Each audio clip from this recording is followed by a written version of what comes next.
can't get over how thick that is. That is a really thick, like in terms of the mouthfeel, that is a really thick whiskey.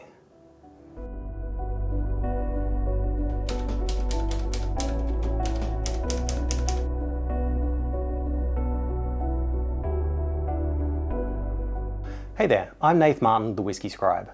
Taste is subjective, whiskey is diverse, and this channel is all about enjoying it on your own terms. So with that in mind, the team at Waubs Harbour have sent me one of their new releases. So this hasn't actually been released yet. This tasting is going to be a little bit of like a pre-release tasting. But although I don't think I've actually reviewed Waubs Harbour on this channel before, I've been a big fan of their whiskey for a while. A lot of their whiskies, they're very small batch, but they'll have really, really big, beautiful flavours. And there's a really unique character in there because the Waubs Harbour Distillery is situated on the east coast of Tasmania, really close to the water.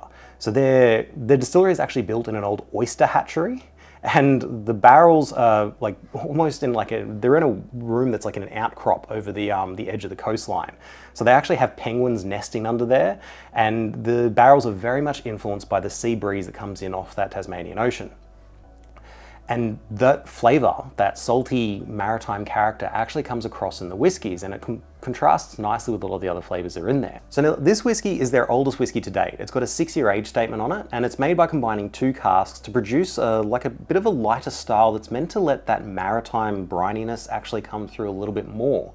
So that really, really piques my interest. So the Maritime Sherry is a Tasmanian single malt, aged 6 years in bourbon and Apera casks. Apera is what we call sherry made in Australia because we can't call it sherry unless it's from Spain. It's non-chill filtered, natural colour, bottled at 52%. It's a limited release that will be available from the 11th of February in 2026.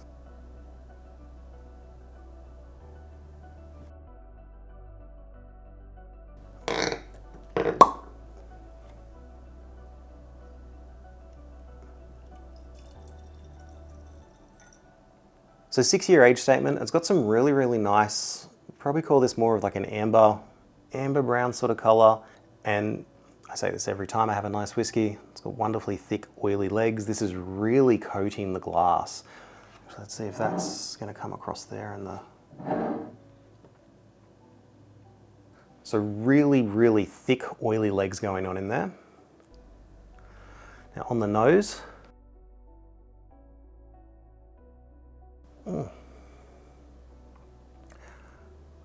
so I get a really, there's this faint saltiness going on in there. So you do get that maritime influence on the nose, but I'm getting this sort of like a sweet, maybe damp wood sort of note. It's sort of like if you use cherry oil to polish something wooden.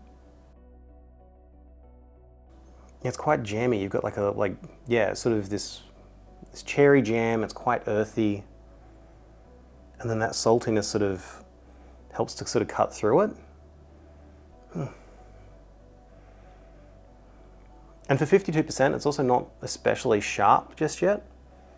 That might change on the palate. Okay, anyway, I need to try this. Slange.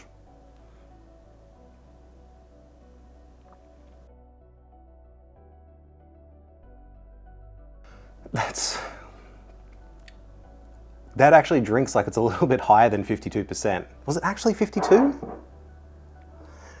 Yeah, 52%. So initially when it goes into your mouth, there's this thick creaminess on the palate. It's actually quite smooth in the mouth. It's only once it reaches the back of the palate that you do really get this big alcohol kick happen there. Oh, wow. And then the flavors that are coming across, it's like a caramelized raisins. So, you know, that typical thing we always say with anything that's sherry aged whiskey is you got those Christmas cake notes. The saltiness for me was a little bit more pronounced on the nose than what's coming across on the palate, but I think that's just because that sweetness on the palate is just so big and bold. If anything, it'd actually be like a little bit too sweet without the saltiness in there. That saltiness is probably what's cutting it down. I can't get over how thick that is. That is a really thick, like in terms of the mouthfeel, that is a really thick whiskey.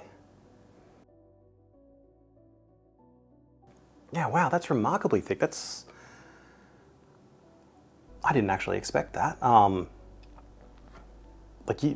Those oily legs, that really does convey that thickness on the palate. You're feeling that oily mouthfeel going on in there.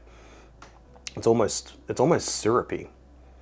Actually, that's probably, I mentioned that sort of syrupy raisin sort of flavor. I would say probably more along the lines of golden syrup, because you do have that little bit of sharpness in the back of the palate. The woody sort of note that's on the nose sort of steps back a little bit as the fruit sweetness takes more of a forward approach, but it's more of those earthy sort of fruits. So not fresh fruit so much as, you know, your preserves, so your raisins, like cherry jam. And then there's some spiciness in there as well. So it's not quite soft enough to call it cinnamon. It'd probably be more leaning a bit towards like ginger. Wow. That actually took me by surprise. I think, yeah, they said a lighter style, but to me that's really big and bold. But it's been a little while since I've had a Waubs Harbour whiskey, so I don't know if I've forgotten just how big and bold they are, but that's quite a whopper.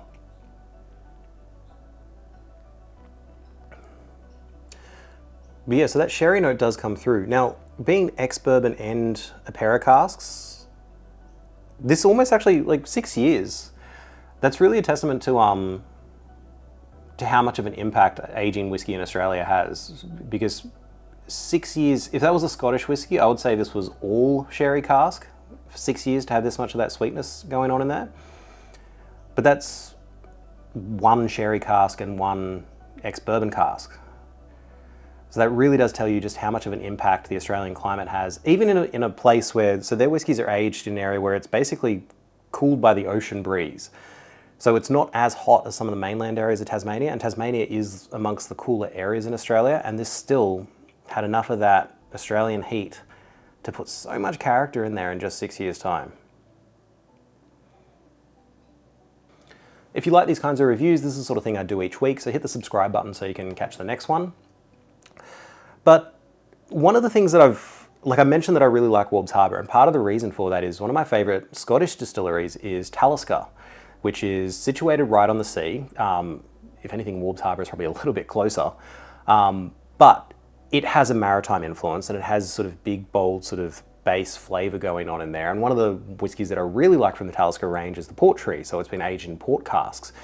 And the way this is sort of coming across, it's almost like, it's like a cask strength version of the port cask if you didn't have the little bit of peat that Talisker has in there, which is really cool.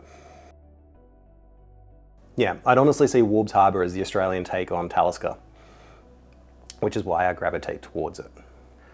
So who is this whiskey for?